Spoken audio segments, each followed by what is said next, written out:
Smansaka menggema.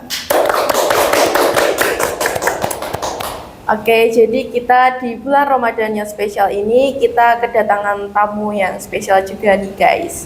Mohon perkenalkan diri dulu Bu. Ya baik, perkenalkan saya Ibu Siti Anoroifah SPDI. Saya di sini sebagai guru mapel pendidikan agama Islam yang mengajar di kelas 11. Itu. Jadi berhubung bulan Ramadan, jadi kita akan melakukan tanya-tanya tentang kegiatan apa aja yang ada di SMA Negeri 1 Parangrayung guys. Jadi kegiatan apa saja Bu yang dilakukan di SMA Negeri 1 Parangrayung dalam bulan Ramadan ini? Jadi gini, selama bulan Ramadan kemarin saya beserta guru-guru agama yang lain itu sudah membuat rencana beberapa kegiatan-kegiatan keagamaan yang memang mendukung selama bulan Ramadan ini. Misalkan ada pesantren kilat, tapi pesantren kilat ini dibentuk dalam satu kegiatan khitobah, ada kemudian praktek sholat jenazah, kemudian ada juga kegiatan tadarus. Nanti di tanggal tertentu, di tanggal 18 ada juga kegiatan buka bersama, kemudian khataman dalam rangka nuzulul Quran, kemudian ada juga kegiatan penyaluran zakat gitu. Jadi cukup banyak juga ya Bu. Banyak sekali, iya. Agendanya mungkin padat sekali gitu ya Bu. Terus manfaat bagi siswa nih Bu, kan kegiatannya banyak. Iya.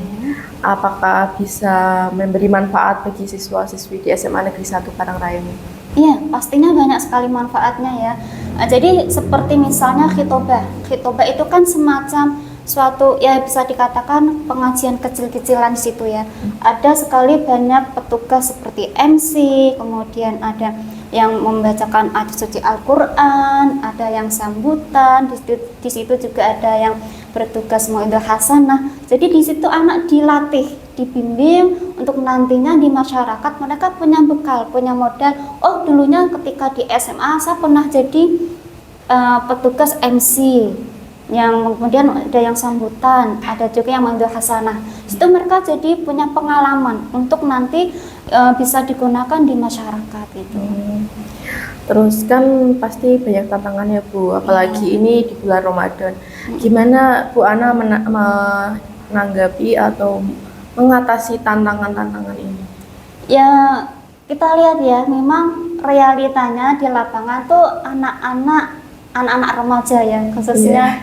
Saya lihat itu masih terutama putra-putra Jawa itu kadang mereka ketika udah menginjak siang tuh kadang ada yang maaf biasanya mokel ya. Itu memang kalau belum ada rasa tenanan intinya dalam memaknai bulan Ramadan, bulan puasa itu kadang mereka imannya tuh masih tipis, gampang tergoda. Kalau ada temannya, ayo kita ke warung, akhirnya ikut-ikutan. Nah, memang jadi suatu tantangan besar untuk kami para guru agama memberikan suatu motivasi, tetap diberikan motivasi, memberikan pelajaran, diingatkan bahwa pentingnya berpuasa di bulan Ramadan karena akan ada banyak hikmah di situ, pahala yang besar, dan ada akibat atau ancaman bagi mereka yang tidak berpuasa. Tetap akan kami sampaikan baik itu secara personal ataupun ketika memberikan pelajaran di kelas gitu. Nah itu guys, jadi itu tantangan bagi Bu Ana selama mengajar, mengadakan kegiatan di bulan Ramadan ini. Kemudian Bu, ada nggak Bu tips biar kita itu tahan lapar di bulan puasa ini? Karena lapar sih Bu, kayak lebih sabar gitu loh Bu menjalani Ramadan kali ini. Sebenarnya gini, itu kan ketika berpuasa ada satu rukun pertama itu kan niat. Niat itu menjadi satu patokan pondasi dasar untuk bisa mengontrol semuanya gitu ya. Orang kalau memang benar-benar niat puasa ya. Kadang ada yang hanya ikut-ikutan, penting bulan Ramadan puasa ya puasa. Tapi kalau orang benar-benar dalam mindsetnya aku hari ini puasa, ini tuntunan kewajiban dari Allah perintahkan untuk umat muslim, maka nantinya itu juga akan berpengaruh untuk ke seluruh tubuhnya. Jadi orang puasa justru kalau mereka benar-benar niat puasa, diniatkan benar-benar ini ibadah di bulan Ramadan, pasti akan tidak merasakan lapar gitu loh.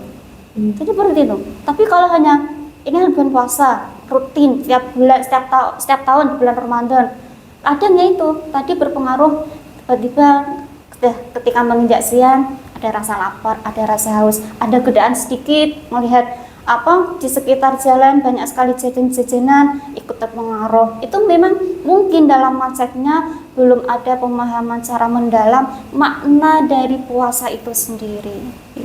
Itu ya Bu. Terus ini Bu, ini kan banyak anak muda zaman sekarang ya Bu, terutama saya juga. Itu kan kalau sore menunggu buka puasa, setelah asar itu ngabuburit Bu. Gimana ngabuburit itu menurut Bu Ana itu sebenarnya? Kalau saya sebenarnya ngabuburit itu kan suatu dikatakan kebiasaan yang dibuat dari anak-anak ya, termasuk kebiasaan baru ya. Dulu di zaman Bu Ana waktu kecil nggak ada yang namanya ngabuburit. Kemudian ada tren ngabuburit bersama-sama misalkan dengan alumni SMP, alumni SMA ya, untuk menghabiskan waktu sebelum menjelang buka bersama. Sebenarnya kalau kita ambil dari sisi positif kegiatan itu ada. Karena biasanya kalau ngabuburit di situ ada rasa kebersamaan. Terkadang ada juga kegiatan-kegiatan yang mereka buat secara kreativitasnya itu ada. Kemudian ada rasa di situ saling peduli dengan teman-temannya. Selama kegiatan ngabuburit itu dibuat kegiatan yang positif, diambil manfaatnya, tidak ada hal-hal yang buruk di situ, tidak apa-apa. Kita ambil sisi positifnya saja. Tidak apa-apa ya? Enggak apa-apa. Jadi intinya itu kalau ngabuburit itu dilakukan hal-hal yang positif saja ya teman-teman. Nggak usah ngabuburit tapi sambil pacaran, itu nggak boleh juga ya Bu. Nggak boleh ya. Terus Bu, kan selain bulan ibadah utamanya puasa dan sholat 5 waktu, ada nggak Bu ibadah lain yang mungkin bisa menambah pahala kita selama bulan Ramadan? Bulan Ramadan itu spesial ya. Bulan Ramadan itu spesial di antara bulan-bulan yang lain. Karena di situ Allah akan melipat gandakan amalan-amalan yang biasanya seperti kita juga temukan di bulan Ramadan itu ada malam nuzulul Quran, ada malam Lailatul Qadar. Nah, jadi manfaatkan betul-betul di bulan Ramadan nuzulul Quran. Kita tadarusan. Biasanya kalau kita sehari hanya mampu membaca 1 halaman, yuk kita tingkatkan lagi jadi 1 juz. Nggak bisa ya, setengah juz nggak apa-apa ya. Kemudian yang biasanya nggak ada sholat sunnahnya di bulan Ramadan, ayo tingkatkan, tambah. Selain sholat wajib, sholat sunnah juga dilaksanakan. Karena nanti Allah tingkatkan atau lipat gandakan pahala-pahala dari amalan yang dilakukan di bulan puasa ini gitu. Jadi teman-teman, kalau puasa itu jangan tidur-tidur aja, dilakukan hal positif lain seperti yang disebutkan Bu Ana tadi. Sholat sunnahnya, khataman Qurannya, lihat tadarusnya itu kalau bisa bikin goals selama bulan Ramadan ini. Terus Bu, apa harapan Bu Ana ke depannya kegiatan Ramadan di SMA Negeri 1 Karangrayung ini gimana Bu? Harapan saya setelah ya di bulan Ramadan ini kan banyak kegiatan-kegiatan keagamaan ya, yang mana memang tidak dilakukan di hari-hari biasa. Seperti tadi ada meningkatkan seperti sholat sunnahnya, kemudian juga membaca Al-Quran, kemudian ibadah-ibadah amalan lainnya itu tidak berhenti ketika bulan puasa, itu juga berhenti, tapi berlanjut di bulan-bulan selanjutnya. Jadi jangan hanya mematok aku meningkatkan ibadahku di bulan puasa, karena di bulan puasa itu kan bulan Ramadan pahalanya ditingkatkan. Jangan hanya berhenti ketika bulan Ramadan berhenti, ibadah yang di bulan Ramadan ditingkatkan juga ikut berhenti, tapi berlanjut gitu. Harapan saya seperti itu. Jadi semoga kedepannya itu nanti SMA Negeri 1 Karangrayung lebih inovatif juga ya. Ya, Bu? lebih inovatif, kemudian lebih baik lagi, termasuk khususnya siswa-siswanya. Oke, jadi tidak terasa kita sudah berapa menit ya? Bu? Sudah dan banyak yang disampaikan Bu Ana. Semoga bisa menjadi manfaat bagi kita semua ya Bu Ana. Ya, amin, amin, amin. Oke, guys. Terima kasih yang sudah menyaksikan. Mohon maaf apabila saya sebagai pembawa acara memiliki banyak kesalahan. See you.